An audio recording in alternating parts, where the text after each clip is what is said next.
Hi, honey. I know that you've been really busy in this new space. Would you like to talk about it? Yeah. I'll tell you a little something about it. So, we signed a lease on this studio space. We signed it in August, but we were really, really busy with other stuff. And so we didn't even start moving much stuff in here until about a month ago. And you can see behind me, it looks like I'm in a garage with some junk piled up. Fabulous junk. I know, it's fabulous. This is not the pretty side. This is part. Well, yeah. You want to try to take it and show us? Andy's going to do a little cinematography for us. Okay, Kurt. Okay, good. Oh, nice little pan. Come around to show the big windows. Don't tilt it. There you go. So. Would you like to explain who Andy is? Yeah, I will in a minute. Keep coming. Come. Show the other side. Show there. There, yeah, keep going. So there's more office-y stuff. Okay, so now, okay, you're putting it back in a really different place than where it was. It was like here. A+. Thank you. So Andy is with me. We are Leap Year Films, and he is a cinematographer, visual effects artist. Did I cover? Oh, and you know, everything. Depends on the size of the production. Sometimes he's our gaffer. Sometimes he's doing audio at the same time as shooting. That's when the budget is zero. But that doesn't happen very often. But anyway, so you saw, I mean, we've had a shoot here. Well, we've had 2 shoots here now. And, you know, so we could show you a few of those pictures. And just, I mean, it's a cool space. We're just barely gotten in. And I'm still really busy getting the bride price ready for this PBS thing.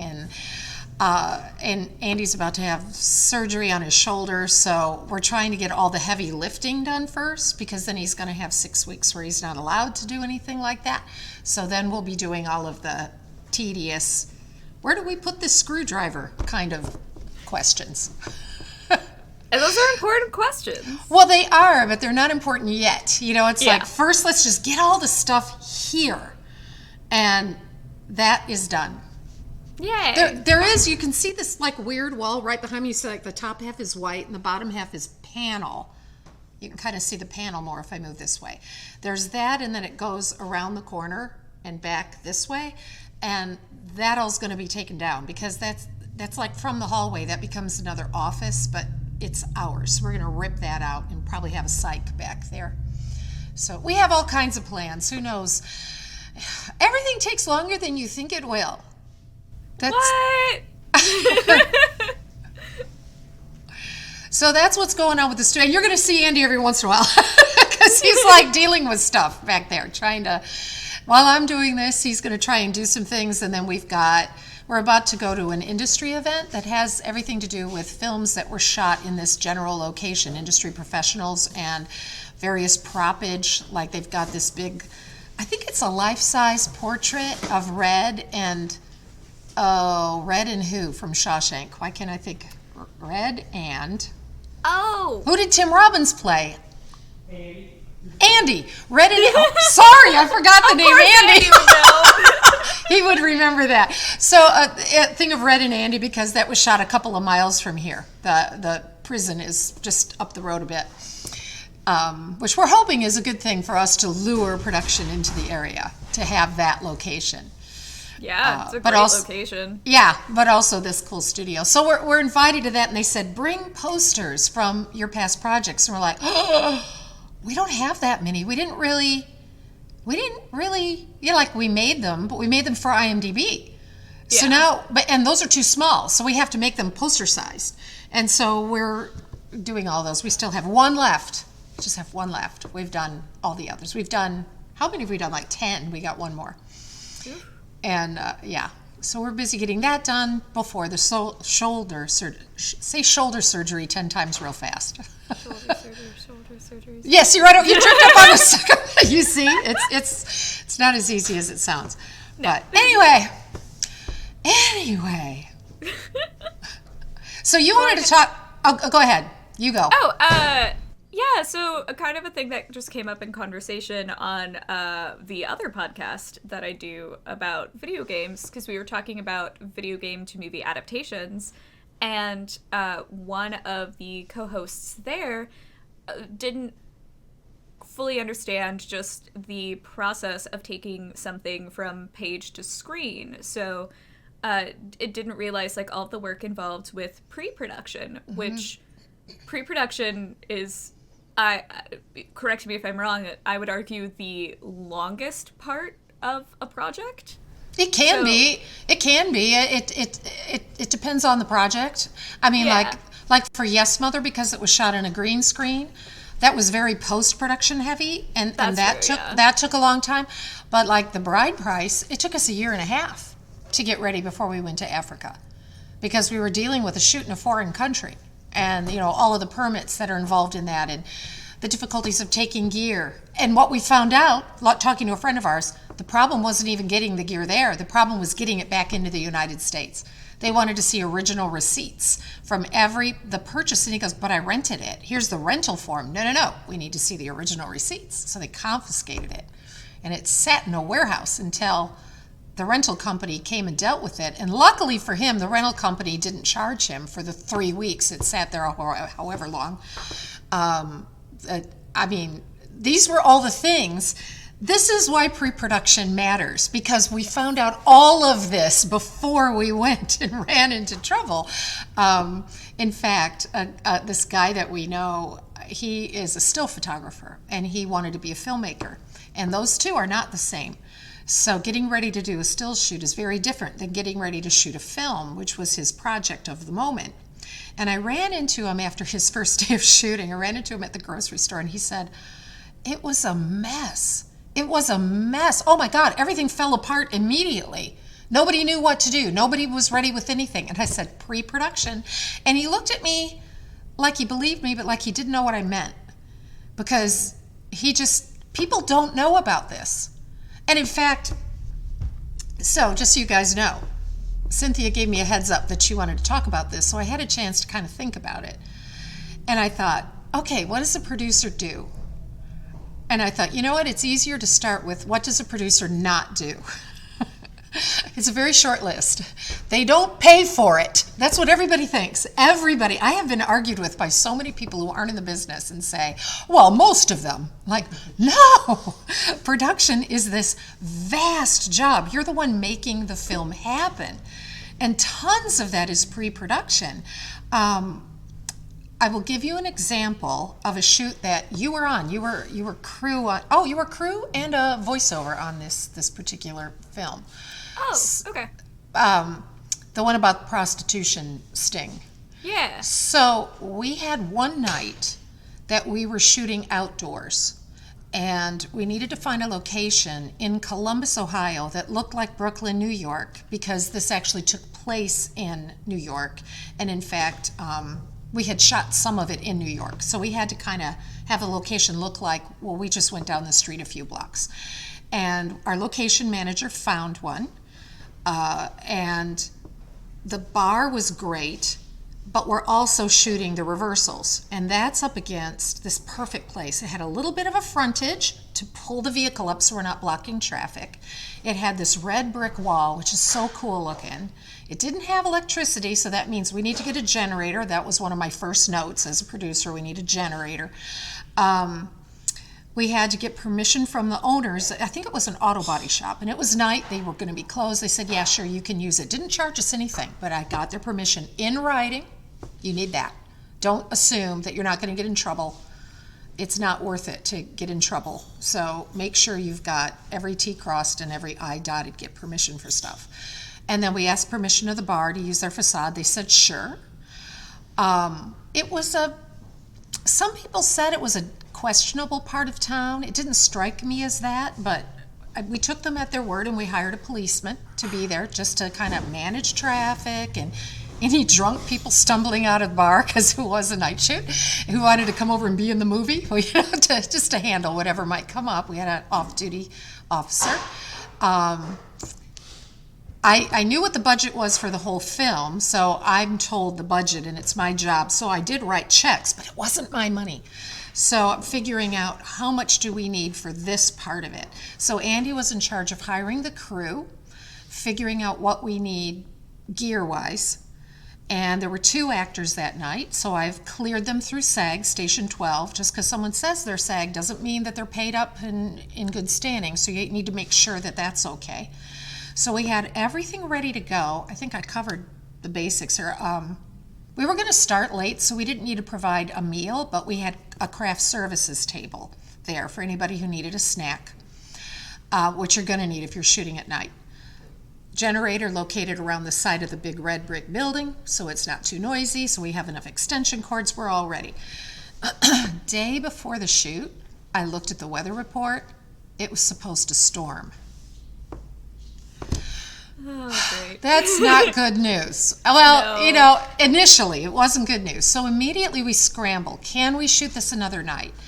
Well, one of the actors, the woman playing the prostitute, she was available whenever. She had a day job. She could come at night. The guy playing the John, he is a very successful actor, and his availability was slim. John Osbeck. In fact, he's on, I don't remember, is it on Netflix or what? He's on A League of Our Own.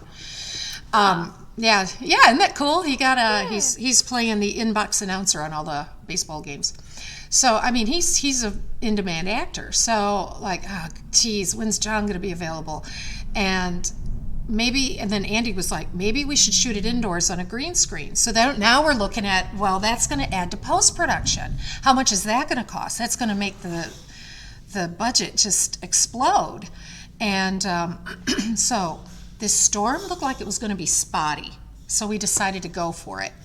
We would take cover inside the bar if it really started to be a downpour. We rented a tarp to put over the video village, so the director and I as a producer and whoever else needed a place to watch the screen, because you don't want to, when you're shooting, you're not watching it like you're watching a play. It's what's within the borders of the screen that matters. So we're there watching it from there. And we thought, well, if it's raining a little bit, that's okay, and it'll keep the equipment dry. And a lot of the equipment stayed on the trucks. But we ended up never having to run and hide. Everybody was just wearing rain slickers with hoods. And I'll put a clip up on the podcast from it. The rain and the way it was reflected from cars passing by, the rain on the car, or the truck rather, the back windshield, it really added to the scene. So in the end, I'm glad. But all of that stuff was my job, figuring out all of that stuff. That's what a producer does. Mm-hmm. So you don't automatically turn around and say, gee, I'm thirsty. I'd really like some water. Can someone go get water? No. It's there. It's there in the cooler. I handled it. I've got my staff, you and other people, who made sure that things were where they needed to be when they needed to be there. That is what a producer does. Now, like your cousin, my nephew, Josh Berry, he's an executive producer. These terms are a little bit fluid. Executive producer, that's who really gets blamed for it. They just are writing the checks. No. Producer, co-producer, associate producer, it varies from job to job, and really it's up to you how you want to title it. I consider myself a producer because I'm in charge of the whole production. An executive producer does imply someone who's also corporate with a business, but because our company's small, I don't see myself that way. But Josh, my nephew, he's with 21 Labs. They're huge. So yes, executive producer, that makes sense, but that does not mean he just sits in his office and spends money, because like Shadow and Bone, that Netflix series, that fantasy Netflix series, that's one of his. They shot the first season in Bulgaria. He was there the entire time. Mm-hmm. So an executive producer can be extremely hands-on. And then like associate producer, in my mind, that's a person who is a producer in charge of specific things. Like on The Bride Price, the documentary about forced marriage. We had an associate producer who was in charge of like cultural relations, because we were shooting in a small African country. We had one who was in charge of all the money while we were there, handling the budget while we were there. You were an associate producer on that. You helped with a lot of the pre-publicity, the pre-shoot end of things. Yeah, I don't remember what all you did, but I mean it was a pre-production job. With grant writing and stuff like that. So we were, But my name and Andy's name were up there as producer because we were the ones who made sure everything happened and that we were ready for anything. So it's like when you delegate a responsibility, that's an associate producer in my mind. But like I say, these things, they shift. Years ago, this is so out of date, it's hilarious.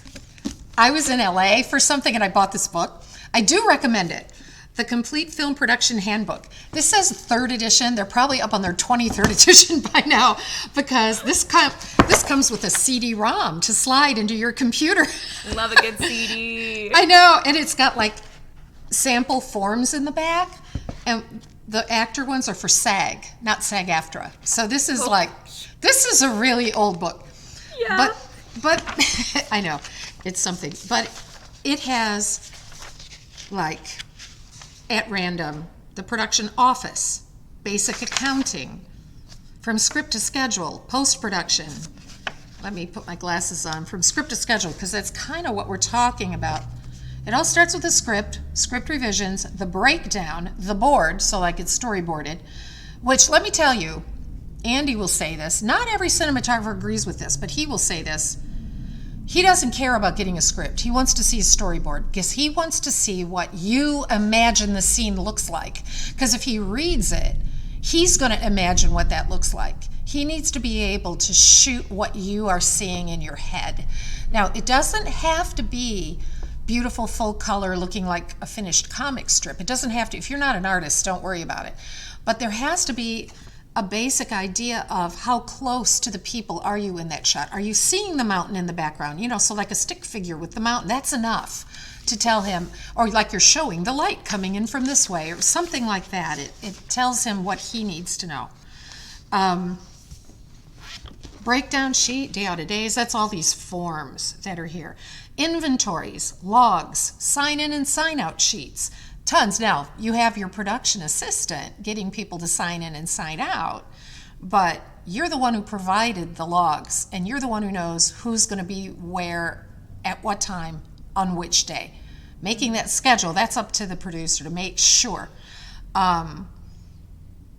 Let's see, crew information sheet, the crew list, the cast list, the contact list. Better safe than sorry is the name of a chapter. I love that. That's good. I got to know what that says. What do they say is better safe than sorry? I know that insurance is better safe than sorry. Oh, gosh, yeah. Oh, heck yeah. Oh, they're just saying notes. They're really put as much information on the back of the production report as possible, including the slightest scratch anyone might receive.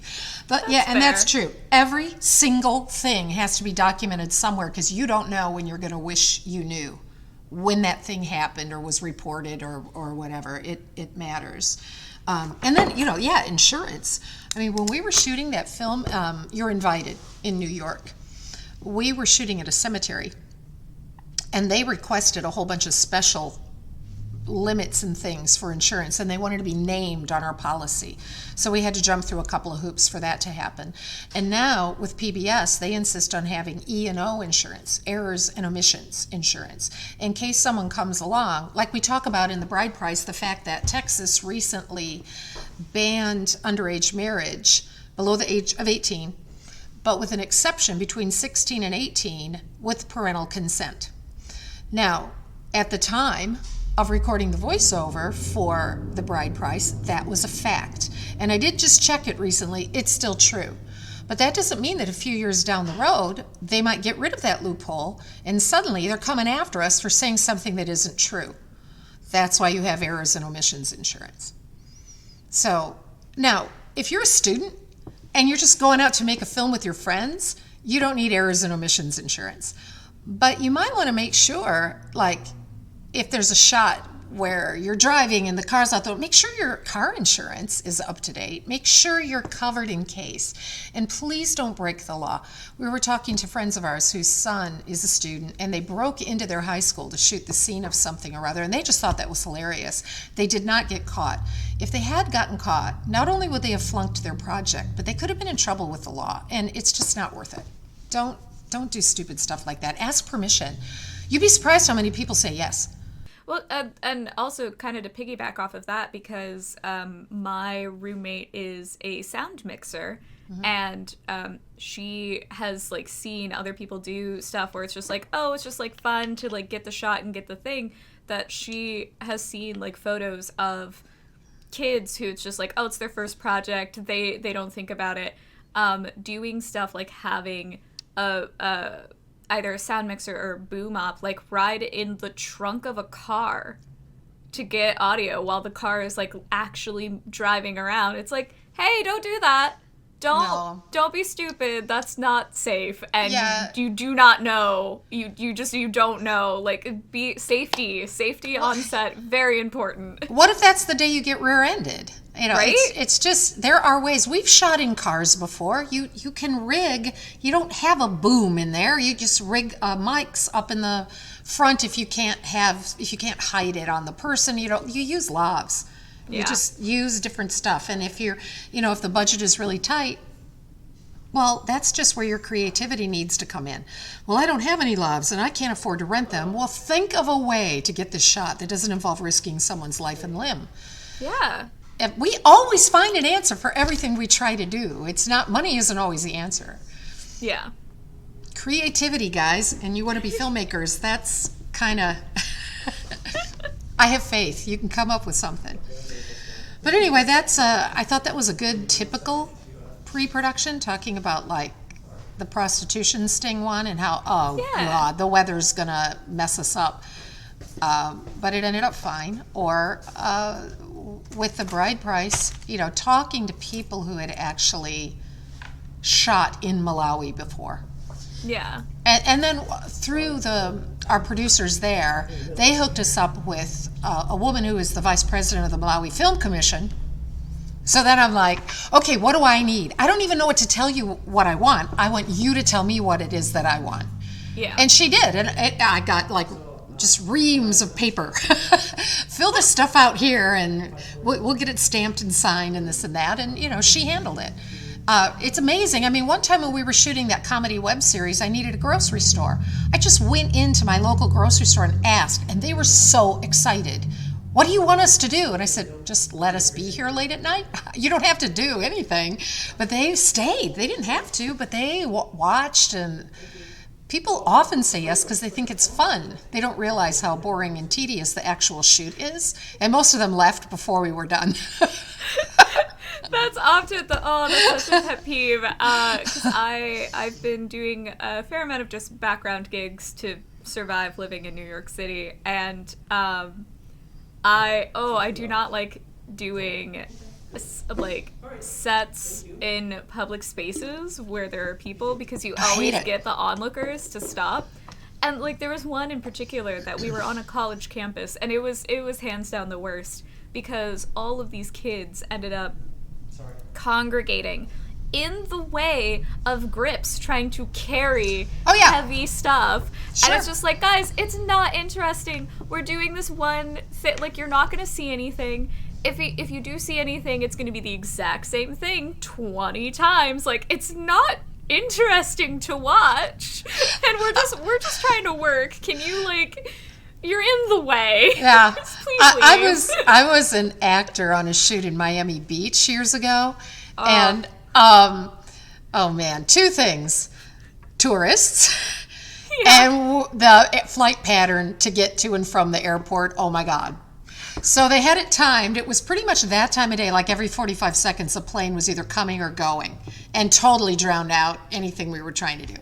So we had to time action to a stopwatch to know, okay, because it wasn't like maybe I needed 15 seconds to do that bit, because it was a 30-second commercial, but it was just this one bit. And finally he'd go, okay, yes, you can go now. And so I'd start, and then sure enough, some idiot would kind of come in the background and go, because he's trying to see what's going on. I love it. Okay. So, then we have all these production assistants off camera on either side to ask people, can you just wait a minute before you cross? You don't know how much I paid to stay at this hotel. I'm going to do it like, oh, geez, people, why are they so impossible? We got it done. And we got it done without me frying to a crisp, because me and Sunshine don't always get along. No. But, yeah. And I couldn't wear sunscreen. They had me in makeup, because I'm so pale. they had me in makeup from head to toe. That poor maid, the day after I took my shower, there was just orange everywhere. But I'm made up, and I think makeup gives you a bit of a sunscreen protection. But I'm like SPF 300 is me, and that wasn't happening. So between every take, I was hiding under giant umbrellas, waiting for the next plane to finally tail away. I mean, that's a production problem. It was up to them. And my guess is they knew. I think they knew before we got there how much time I had in chunks. But just because the director's ready to say action doesn't mean that the Miami International Airport agrees. Yeah, I had that happen with, we were shooting in Queens, and there was an above-ground subway. We were on the sidewalk, literally underneath the overhead subway. So they were, like, immediately looking up, like, what's the train schedule? Okay, let's try and get these shots. Right, because you don't want to start something important, especially, now this commercial was easy, but if it's like a really dramatic, difficult scene, you don't want to get the actors doing this and then suddenly it's busted by this noise that you know is coming. So you need to, because there are only so many times that you're going to hit that moment of intense emotion perfectly before your brain gets scrambled and you can't even think straight and do the scene right. So I mean, it's key for them to have these timings down. Yeah. I mean, production is. Well, remember that shoot when we were in that high-rise, that Manhattan high-rise? I mean, have we told this? Have we told the story of the toilet paper? Did we tell that story last time? I don't know. I feel like we've talked about it so much, and I've heard you tell it so much that I feel like we have, but maybe we didn't. I don't know. Well, I'll tell it in case, and otherwise you just cut this out. So we were shooting this web series in New York, in Manhattan, in Midtown, in a high-rise. So first of all, production problem. How do we get the gear there? We talked to the building to see, yes, we're going to be loading and unloading. We won't be more than, I don't know, whatever we said, a half hour, I don't remember. Really early in the morning. They said, okay. So the doorman's ready. And we were shooting pieces and parts of either 3 or 4 episodes in that day. Scenes from one or another thing. Because they were all things that required a Manhattan high-rise. I mean, one of them, we had shot the other scenes in Jamaica, so we just needed one scene there. The person who's on the other end of the phone is in this apartment. So anyway, we've scouted out this apartment, so okay, this one we can use this angle, this one we can use this. People won't realize it's the same place, and we'll use this room and that room. But in the middle of the daytime, what would you say? How many people were there midday? About 20 some? But yeah, roughly 20. 20-ish, because I think over the course of the whole day, between different cast members coming and going in the crew, we had about 40 people. But right at noon-ish, we were going to have 20-some. And one of your tasks was to get everybody's lunch order and get it there in time, which was just going to be because we're all in the same apartment. We didn't really have holding. So we're asking people, don't come early and don't ring the doorbell. We'll know when someone's due and we'll send someone to come and look for you. And of course, most people kept ringing the doorbell because nobody listens. Nope. Follow the instructions, people. So shots were busted. Yes. That was annoying because I was directing some of those. And I remember I was directing a child and I finally got her to cooperate and the doorbell rings and I just wanted to strangle that actor. Anyway, so you tell the story of what happened mid-morning. So you're getting everybody's lunch orders. That's happening. But here's what I didn't know was happening. No, I mean this was much earlier than all of that. For the story, so when we got to the space, I needed to use the restroom. So I went into the restroom and saw that they had a pretty full roll of toilet paper, but I couldn't really find extras. So it's like, okay, we're gonna have how many people here all day? We need 40, more toilet paper. 40 some. Yeah. Yeah, it's like that's one roll of toilet paper is not going to suffice. So I think I had to go out and grab batteries or something. Batteries for audio. So yeah, you were handed Yeah. the production card, and you went so to I the just bodega. also grabbed like a thing of toilet paper. Oh, yeah. So that we were just covered for the day, because otherwise, like, that's a pretty significant problem to have. If all That of a will sudden grind your you don't production have to a toilet halt. paper. Yes, that will grind your production to a halt. And that is why I said to you at the time, you're a natural born producer. It may not be what you want to do with your life, but you are finding a fire before it starts. That's the job, is figure out what it is that might go wrong.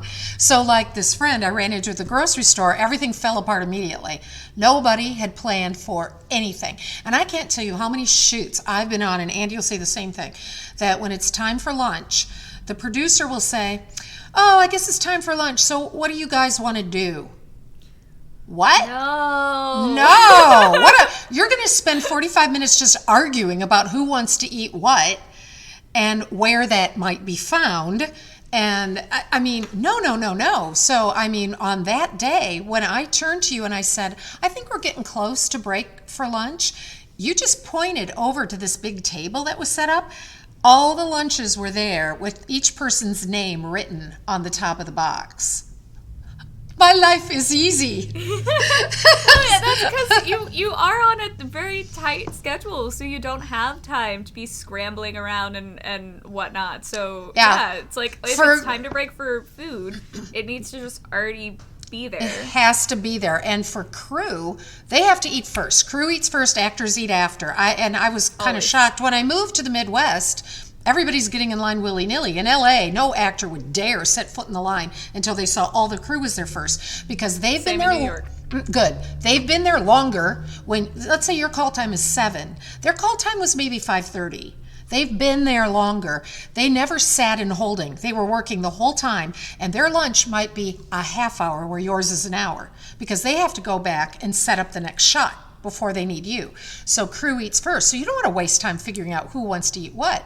So you find that that's production too. Find out who's a vegetarian, who's vegan, who's kosher, who's whatever it is. Does somebody have a food allergy? You find that out ahead of time, and you make sure that the meal covers all of that. Well, in that time, we were buying lunch at a restaurant across the street that the menu was great. It had everything. It doesn't matter who you are, you would have found something at that restaurant to eat. It looked like a sandwich shop, but it was way more than that. It's really good. I've actually been there a few times since because Have I you? really liked it. Yeah, it was great. And then, we always have craft services there too, where you'll have some carbs, like bagels or muffins or something, but you've got fruit. Not everybody eats carbs. You've got coffee and tea and, water and just something. So like if someone starts to get a little tired, and believe me, crew, the last thing they're going to want when they start getting tired is flour. But eating a banana, that can help, or, like beef jerky or something, a variety of things like that can give energy, protein, hard-boiled And eggs. don't just do pizza all the time. Don't do pizza all Don't the feed time. everyone pizza. I know. And I've been on shoots where the budget was tight. That one about the prostitution sting. So there was another night on that one where we were going all night. We were starting as soon as it got dark. We shot whole night, and we needed the dawn shot. And so that was a long night. And what I decided to do, we decided to cook it ourselves. So we had it in the budget for the food, and Andy grilled chicken out on the grill. I made a very mild Mexican sauce, very mild, because some people can't tolerate spice. We brought 3 or 4 different kinds of hot sauce, so if you wanted to spice it up, by all means. We had flour tortillas, we had corn chips, we had sour cream, we had cheese, and people made I shredded the chicken and put that with the sauce. And that was in like a pot, because you and Gail were PAs on that. I think you heated that up. Yeah, I remember that. Yeah. And the other stuff was like laid out buffet style. We had a vegan on that shoot. He smashed up the corn chips, and I forget what he put on there. We had salsas and guacamole and sour cream. I know he wouldn't do sour cream. But there was stuff for him. There was stuff for vegetarians. If you were a meat eater, there was the chicken. I mean, if you wanted to avoid the carbs, you could just put the chicken on your plate. I mean, we were ready for anybody. And that's just, let me tell you, not every producer thinks of that. but the crews we've worked with love us because it's like, oh my God, you actually care that I don't eat meat, or that I only eat meat and don't eat the bun on the, whatever. I think your crew will love working for you if you care that they have the food they want. Oh yeah, and just having options, because I know, like, me personally, if I eat a bunch of bread, like if I am given pizza, I then just want to take a nap. So it's like, and I might get, so it's just like, oh, well, now I feel like really stuffed and blah and tired and all of that, and now I'm supposed to like go out and like play a role as whatever and like be awake or awake, like, emotions, and I'm just like, I just want to go lie down. Like, I was an actor on a commercial shoot down in Cincinnati, and the wardrobe wardrobe woman, she was, or maybe it was the makeup artist, I don't remember. Anyway, somebody on the support crew, she was doing keto, and she had done extremely well. She was losing a lot of weight, and I was really interested in what she had to say. And then we break for lunch, and they had like 6 big pizzas there with all different kinds. And she just looked at me and she goes, I told them I was doing this. I don't. So she just took a plate and she like scraped the cheese and vegetables off one and just threw the crust there and just ate that for lunch. And she's like, if they had asked me, I would have said, get me a side salad, because most pizza joints have salads. Yeah. But no, they just figured. And that's the problem when you work with corporate clients. For them, it's one day. They're just working that one day. They're normally in their offices. So for them, it's a lark. And they'll say, let's get pizza. Yeah, pizza will be great. Yeah, let's get pizza. And the crew is like, again, every day this week, it's been, let's get pizza. Here we are again, pizza. Please don't give them pizza. Yeah. And if they want pizza, they can go home and have it for dinner. I do weirdly want pizza now, though. Because we're talking about it. I know! And I'm not on set, so it's fine. I just made myself want Mexican food. That sounded really good, too. When you got to the sour cream, I was like, I could... That was really good. And let me tell you, when you don't start work until dark, and it's 1 o'clock in the morning, a plate with a hot chicken burrito thing that oh, God, that was good. That was really yummy. Yeah. So I'm going to have to do some cooking. Or we're going to Rancho Fiesta for dinner. Save me a seat. Oh, he's doing something cool. I'm going to take the camera off. I'm not sure what he's setting up for, but let me see if I can get it. This lampshade's in my way. No, I think I got it. Say hi. Hi. So one of the things that you touched on earlier that I was wondering if you had anything more to add or just kind of describe is, so if someone has written a script, like me, hi, I write scripts, and we've filmed them before. So when I come to you with a script, what is then your process? Like when you look at it and like the things of like, okay, here are the different kinds of things we're going to need and the different like team members that you're going to need. Like, can you go into that breakdown at all? Yeah, that's a great question. So I'll use the first one you brought to me because, and it's similar to like doing that one in New York with that guy, Andrew Kaplan, his project. You get really good at this after a while, but I recommend, I will take a legal pad. I'm not trying to do this on a computer because I need to, sometimes an arrow's gonna go and it just makes sense to me to do it on a legal pad. And I'm reading it and I'm thinking, okay, what I'm picturing is, because it was the ghost, and I'm like, okay, I'm gonna need something that looks like a doctor's office. So I write, doctor's office. And in that doctor's office, we're gonna need 3 good looking chairs.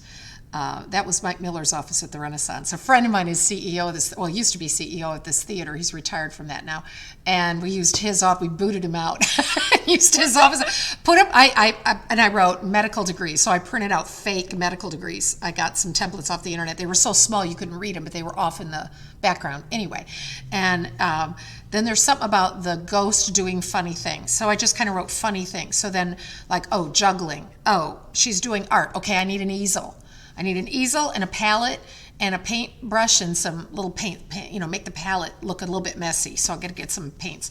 I'm just writing every single thing, whether it's props, location. We thought right away, the Carousel District. Perfect. It's this refurbished, very old center of town. And this is a ghost who's from times past. So it's got an old look, but a new vibe. And then a big one, makeup. So how are we going to make the ghost look like a ghost? It's just long list. And I forgot one thing, which we figured out the day of shooting. Do you remember what it was that we started scrambling for? No, I do remember scrambling, but what was it? Umbrellas, because it freaking rained again on that shoot. That's right. And it was Susie. I forgot about that. There's a woman, she has Susie's smoke shop. She had a bunch of umbrellas. She said, people leave them here. So she just gave us. So suddenly the pedestrians walking down the street are holding an umbrella. We were able to shoot anyway. And then our productionist, or our grip, was holding an umbrella over Andy's camera. So nothing, the equipment wasn't getting wet. And and there weren't that many exterior shots, but that's how we did that. And then, we also needed creepy looking doorway into the doctor's office building. And that is an upstairs section of one of these old buildings that hasn't been renovated yet. So we asked the man who owns all of that, would you unlock that door for us on this day? And he said, sure, because he knew that we weren't going to, go vandalize anything. So, and you just see the guy who's being haunted open the door and go up the stairs. And then as the door shuts, it's glass fronted. The door shuts and you see the reflection of the ghost standing outside watching him, which is kind of creepy. It was a good shot. It involved going on a location scout just to see, this door, let's ask John Furnick if we can use this. And he said yes. So, that's it. It's just these long lists. And then you start the delegation process. So I'm not having to do everything. Who can find this out for me? Who can find that out for me? And then you're on the phone, and emails are great because they're a dead record. You call somebody to say, hey, can we shoot in front of your store? Sure. And then the day of, you're there, and they say, you can't shoot here. You want to be able to say, you sent me in an email this thing and said we could shoot here. Now, I've never had somebody come out and challenge me, but I also knew I had all my ducks in a row with all the releases. And there is such a thing in here that is a location release. It is these people are allowing you to use our space. There's a place in there for what they're charging you. I'm almost never charged. It's really unusual because people don't care. I mean, hey, maybe after you're done, you're going to come into my shop and buy something. And you know what? We often do. That bar down in Columbus, in the sketchy neighborhood, we all went in there afterwards and had a drink to celebrate the end of the shoot, and as a way of saying thank you for letting us use your exterior. I just think it's nice. It's good to, a little reciprocity. They did you a solid, so you should do them one too. Yeah. But yeah, I mean, that's my first thing. And then I break it down into a schedule of here's how I'd like to lay this out. We absolutely knew who we wanted in the ghost to play the guy who's being haunted. We wanted him. I was less concerned with who was going to play the doctor. I had a few people in mind, but the guy, we wanted him. His comedy chops are awesome. He's going to play scared really good, and this was a comedy horror. So at first he has to really seem haunted, but then after a while you realize this ghost is more funny than anything else. He's just fed up with her and wants her to go the frick away. So haunt somebody else. I'm done with you. You're annoying and you never stop eating. So so we had to work around his schedule, and he was coming into town. He was in Les Mis, I think. Yeah. And he was coming, he lives in New York, but he was coming to Ohio to do Les Mis at the Renaissance. And so we also shot the movie theater scene. Yes. Where he's sitting in the audience with the ghost. And so that's a cool story in itself, which just has to do with effects. Yeah, I was hoping that you were going to talk about that, because that was my favorite effect in the whole film. I love this effect, which I'm sure you're going to find a clip to show the people. So the ghost is sitting with the guy watching a movie, and of course the ghost, she can't stop eating the popcorn because she's all about eating.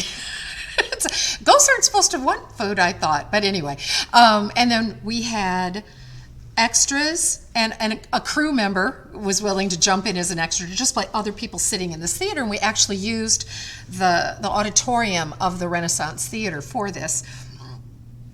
And what Andy did was he got, correct me if I've got this wrong, he got a light, and he put it behind a big square electric fan. So you turn the fan on, and now the light hits us flickering, like we're watching a movie flickering on the screen. And there was no movie on a screen. It was just the light coming through a fan. It was so cool. So that was how that was done. It looks like great. A film is playing. It does. It does. Kind of an old-timey film with the sprockets and all that. It was perfect. So, yeah, we had a really good time. And, I think actually that was when that guy the former CEO, he did our sound recording. He just wanted to join us to have some fun. He was in our crew that day. Because he's like, yeah, I want to help. So go ahead. I love him. I do too. So He's sweet. great. Use my office, and what do you want me to do? Can you record audio? What can he record audio?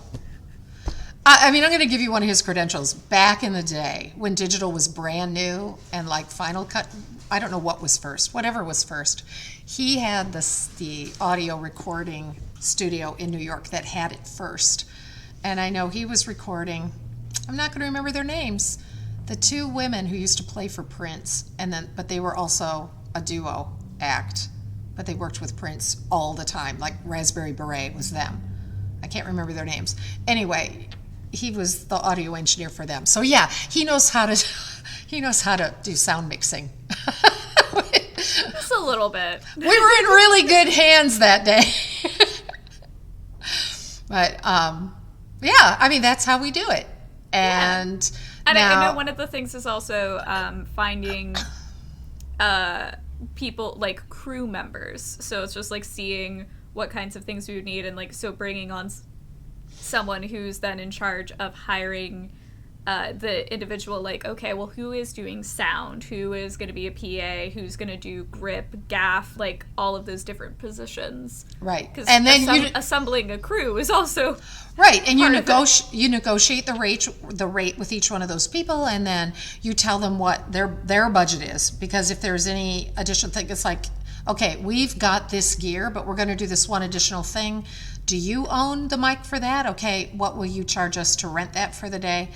And I can tell you, if you hire Andy to shoot your thing, but also one of his cameras, you're going to get a deal.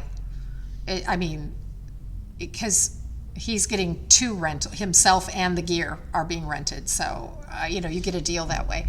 But also we'll say, can you make it work with this? Because this is what we have, and our budget is like. So that's the producer's job to figure out how to make all of that work. And we got it shot. Did we do it in a day? It was a long day, because I remember we had to shoot at night.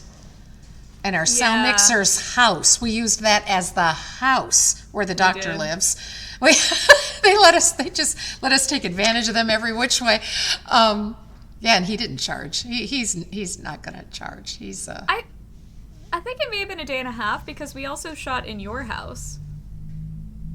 Oh, that's right. The day for night stuff, just with the guy and the ghost. Yeah, that was shot day for night, which that's an interesting technique, because it was broad daylight, and Andy from Outdoors masked off the windows to make it a bit shadowy, but then in post everything was made to it really does look like nighttime, and it looks like moonlight's coming through the window. So that's another thing we can show, because that was really effective. And that's one of the things that when people watch a movie, they don't realize. Because when you say visual effects, you imagine like explosions and cars flying through the air. But these visual effects were like that one, the day for night was done in post, or like the ghost, especially at night. The makeup effect worked really well while walking down the street, while riding the carousel horse. It was fine. It was a combination of the palest color of face powder you could get and light blue eyeshadow. and it worked really well. And the only thing that was showing was the face and the hands. So it wasn't even that hard of a makeup job. But then it turned out in the day for night, it didn't show at all. So he had to rotoscope out the face and hands out of every frame to color correct the ghost differently than the rest of the scene, because the guy has to look alive and the ghost has to look like a ghost. I exist purely to write scripts that Andy then has to rotoscope frame by frame. Or create the rooms, because that last time when you came home for Christmas with Yes Mother, it was a great idea, but we don't own the right house to shoot an elegant dining room. So we don't have an elegant dining room. You're welcome. Yeah, so that was created after the fact. But the china and the glassware and the silver was real. Yeah. And you actually do sit on a bed. The bed was there. Yes. That's it. Everything else was fake.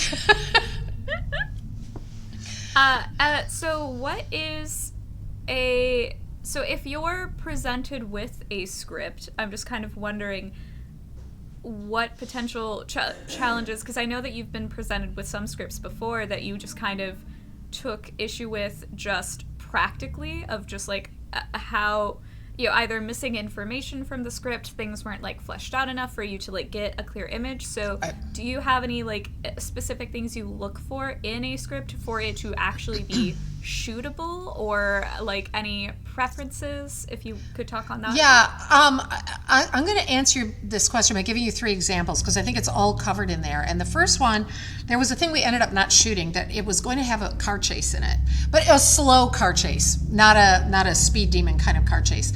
But we were trying to figure out how we were going to do this, because we were in a residential neighborhood, and we knew that we could get like a portion of a block shut down by the police. I mean, that would cost some money, but it would be a thing that we would be able to do. And because that wasn't a thing that we could really fake. We needed one car to pass the other, and that car had to have a sunroof, and a girl was going to come up out of it and flash. That was going to be Taylor Shirty.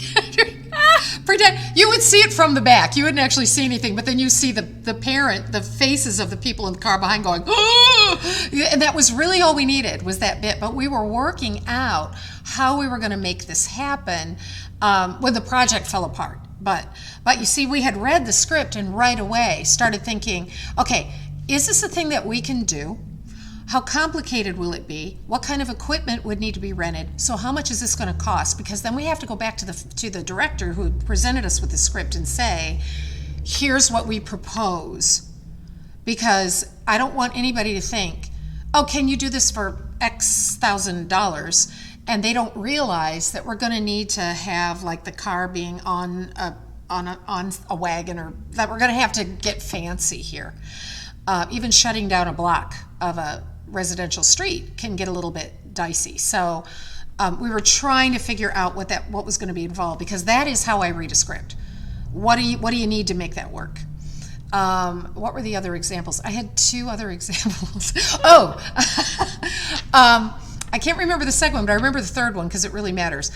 There is a woman who is involved with a streaming company in DC, and she's interested in some projects of ours. And one of the things she was interested in is the feature-length version of Yes Mother, which isn't written yet. But she likes... It will be. I know, but my point is, there's no script. So she's going to try to talk to me about producing a script when there's no script. And because she liked the short.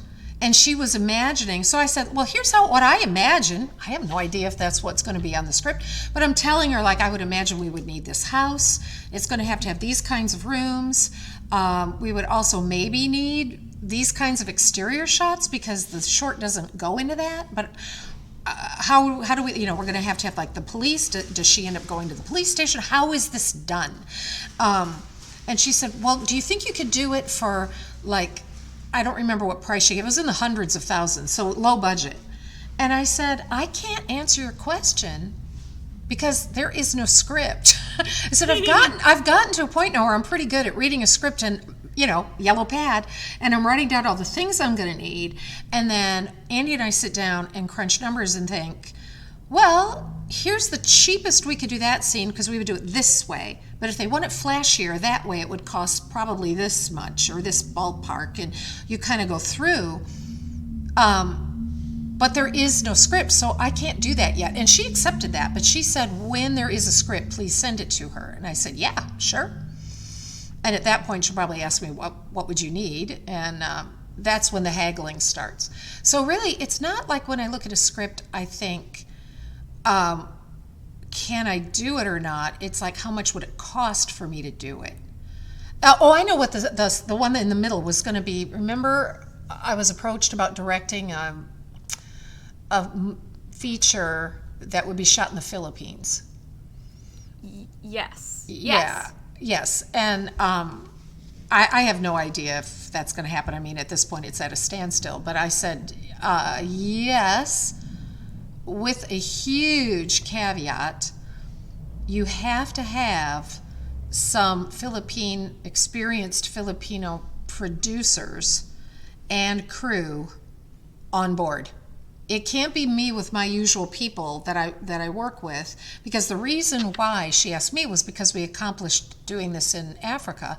And I said, but the only reason I was able to do this was because we had two producers who were Malawian, and they were very well connected. So anything I asked for, they were able to take care of for me. And I would need that in the Philippines. And I read the script, and it does have a car chase in it, a great big one with also a police helicopter following them. And I'm like, I wouldn't even know how to begin getting permission to do that. So you'd have to have an experienced Philippine team there so that I could ask them, well, what would it cost to shoot this scene when we have this and that and this and that? And then yeah, hey, if the budget can support it, sure. Otherwise, you need to go back and rewrite this. Like, nix a couple of helicopters, maybe. I don't know. Does that answer your question? Yeah, it does. It does. I was kind of also wondering, just like, if because I know I've had it before, because I've worked as an editor for scripts that which is obviously an earlier stage, but just being presented with scripts that were not flushed out enough, so it's not really like a shootable, like workable script. I don't know if you ever get presented with stuff like that, but it's just kind of a situation where it's like, okay, well, I don't even know like what you're picturing to even get to the point of knowing right what's going to be on screen. that can be a problem. And so my questions really are more like, so I'm going to make up an example. If somebody says, Bill is walking down the street, he was obviously raised on the rough side of town, but now he's living in the suburbs. Okay, I can picture a suburb. What does obviously raised in a rough side of town look like? So this person isn't specific enough. How do we know by looking at Bill he was obviously raised on the other side of the tracks? I don't know. Does that mean that he looks like a bum? Does he have missing teeth? Does he wear shabby? No, he's done well. He's living in the suburbs. He probably has okay clothes. What do you mean by that? That's my, and so I get those answers. I have to get those answers first. Yeah. It doesn't stop me from saying yes or no. The only thing, really the bigger problem I've had is being asked by not necessarily first-time directors, but relatively inexperienced directors to shoot their project, but they want to direct. That's where I really get into, because they don't really know that much what directing is. And I strongly advise someone who has written a script, who is not a very experienced director, don't direct it yourself. Because what's going to happen is you're going to have to choose between your script and being a good director. Because sometimes, it's happened on every single shoot I've been on where this happened, where the person who wrote the script wanted to direct. And they were funding it, so I couldn't say no. They would start arguing about a word. I mean, the first time this happened to me, I was an actor. I was actually in a play in LA, and I was really having a hard part with this one scene. I just could not find the crux of the biscuit in this one scene. I didn't feel like it was going right. And I went to the director and I said, can you help me with this? Well, he had also written the script. And he said, yeah, I can tell you what the problem is. Those two sentences, you're linking them together with the word and. I can guarantee you that's not what the problem was. So I was left to my own devices to try and figure out a reason why I was having trouble with this scene. You will sometimes need to take their script, pull it from their hands, and say, watch what's happening here on the camera. Is that what you're after? Stop listening so hard to all the words. Watch, because I can tell you what's happening isn't working. And you're not seeing it because you're listening to the words. And if the actors are saying the words right, you think you got the scene, and you didn't. That's been my biggest problem. But that's just, on the other hand, they're paying me to kind of hold their hand and take them through it. So what am I supposed to do? Say, oh, I'll just let it suck. I don't feel right doing that. I do know people who say that's what you should do, but I don't agree. They're new and they came to me for help, and so it's my job to like diplomatically suggest that they maybe focus more on what they're seeing instead of what they're hearing, because their words are not sacred. And maybe you even need to change the words if that's going to make the scene work. If that actor is struggling because that line isn't, maybe it sounds good in your head, but it's not working coming out of the actor's mouth, and that's the actor you chose. Trust them. If it's not working for them, they're there. It's in the moment. You're not going to replace them now. So just try to see if maybe switching the words up a little bit helps. Yeah. And that's one of the reasons why I hate acting in stuff that I've written. I know that you pushed me into co-directing the short of Yes, Mother. I did not want to, because I was like, first of all, I'm not trained in directing. I don't really know what I'm doing. And so it's like, nope, I like keeping it all separate, because I don't want that thing of acting in something that I wrote, but then it's, a different person's vision and executing it. So there is like that tiny little war. But I do also, I absolutely agree. I mean, the absolute number one, writing 101, rule 1, basic, kill your baby.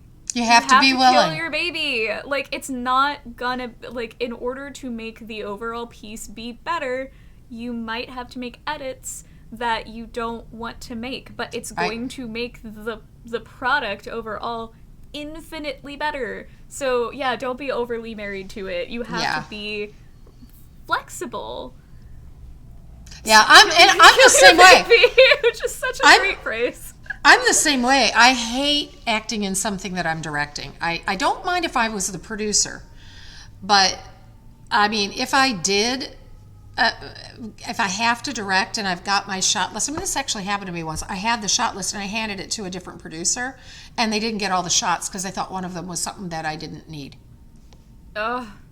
Don't make me wear two hats. Please don't make me wear two hats. And sometimes I'm wearing three. I produced, edited, and directing, and acting. I might be wearing 4, and I hate it because I want to give my full attention to whatever it is that I'm doing. And producing and editing, that's fine, because editing is post-production. I've already negotiated my own rate. It's okay. So that part's fine. But I agree with you. It's really hard. And anytime you talk about it to someone, they'll say, oh, but Robert Redford, like, come on. Robert Redford's budget on Ordinary People, or whatever it was that he wasn't in that. Whatever it was that he directed and was in, it was in the gazillions of dollars. He's got a trusted team that is watching him while he's acting. He has someone he's passing the baton to they've lived inside his head during the whole process. So it's all right. Because you don't want to then be in post and like, seriously? You thought that was the shot? That's not the shot. That's not what I wanted. And that's why I said I will co-direct Yes, Mother with you, because I do have the directing experience, but it's your film. It has to look like, the performances had to be your idea. It had to work your way. And I remember, because you were at one point, you were either saying, you should take my name off that. I didn't direct that. And I said, I have photographic evidence. And there's a picture of you directing Sydney and me. You're like standing there holding your clipboard, and you're like thinking about telling us what to do. We're sitting there like obedient students waiting to be told what to do.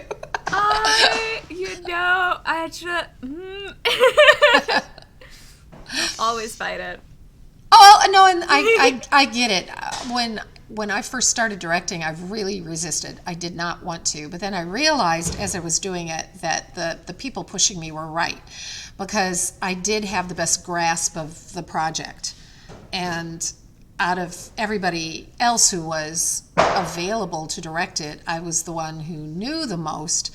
And this is why so many actors get into trouble. It wasn't because I had spent so much time acting, because all you know about directing when you're an actor is the part where the director's dealing with you.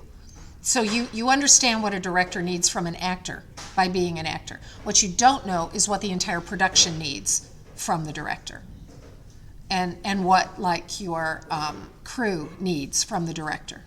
Well, yeah, because, like, describing a shot, it's just like, oh, I want it to look like whatever, but you need to be able to tell the crew, like, I'm thinking this kind of setup, these kinds of lights set to this way. Like, you need to have that language. You have to be able to participate in that language. You don't have to be an expert at all of it. So, like, if you work with a cinematographer, that cinematographer is like the head of that chain of command. They're at the top of that.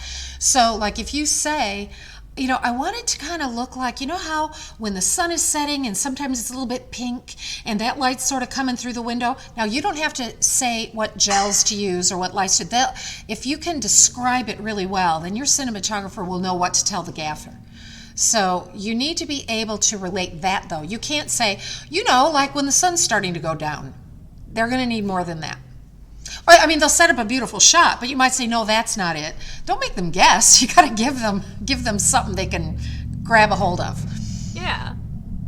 And actors aren't necessarily thinking about that. They're so in tune with creating the character.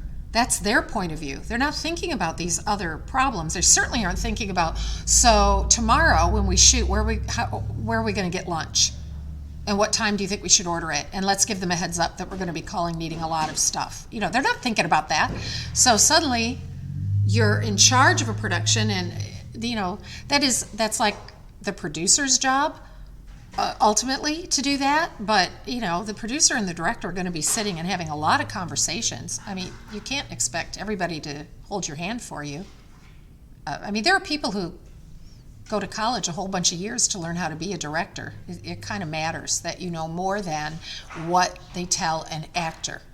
Yeah. Because I think I was an actor for about 50 years before I ever was a director. And I'm not counting school productions, because sometimes, you know, when you study theater in school, everybody takes their turn. Or, in college, too, I directed some shows in the classroom experience of, like, I directed a talk show, I directed a newscast, I directed a commercial. I don't remember what else. Everybody took their turn doing everything, but that's just to learn all this stuff kind of in a brief setting. Studying production. I thought studying production in college was a blast. But what's funny is then when it fell into my lap, I never realized how much I was going to use that little bit that I learned in college. I was like, thank God I studied something. I have a clue. I just remember many, many years ago when I was living in LA, I was talking to my next door neighbor, and she was so mad that I think it was E.T. No, wait, well, it wasn't E.T. I've forgotten what it was. Whatever it was, because E.T. didn't win Best Picture, I don't think. Whatever it was won Best Picture. The director didn't go out to get the Oscar. The producers did. And she said, well, what did they do? All they did was pay for it. They chose that director, is what they did. They made every single thing that you see happen. They were the ones doing the hard work, making that film happen. So the director is given his schedule and knows when to show up to do his job. They're the ones who made the thing. Where's he going to show up? Is he on set? What set? What building? What building got rented? What are the, is the set ready? Are the props ready? That was the producers that, yes, they are the ones who deserved the award. They made 100%. That film happen. Yeah, that's why. That's why, as The Bride Price keeps winning Best Documentary, Andy and I are the ones who are awarded for that. Not like Chief Kachindimoto, even though she's the face you see. It's not me as the director. It's us as the producers that are winning the awards. So, I mean, that's the way the business is structured, and it's done that way on purpose. Producers are badass. I love it. No, that definitely, it's the true power horse behind the entire production. Yeah.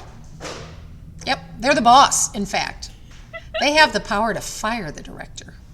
I wouldn't So do I will stay very, very far away from. Well, when you get, I will always resist. Can you imagine? Can you imagine? We have Steven Spielberg, but I think I'll fire him. No, I think you choose your director carefully, and then you're just you know.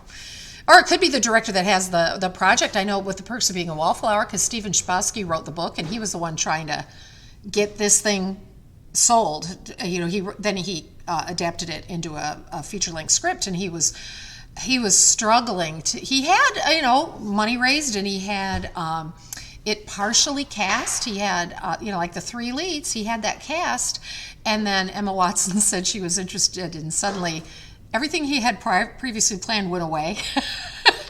And Summit jumped on board. I think one side said Lionsgate, it's Summit. Summit Entertainment said, "Yep, we'll help you make your movie." So that came with a director. Yeah. Because that was just, but he wasn't untried. He had been a director before. He directed Rent, the movie version of Rent, and a TV series called Jericho. That. Yeah, that was Steve. Nice. And then he cast all those awesome people.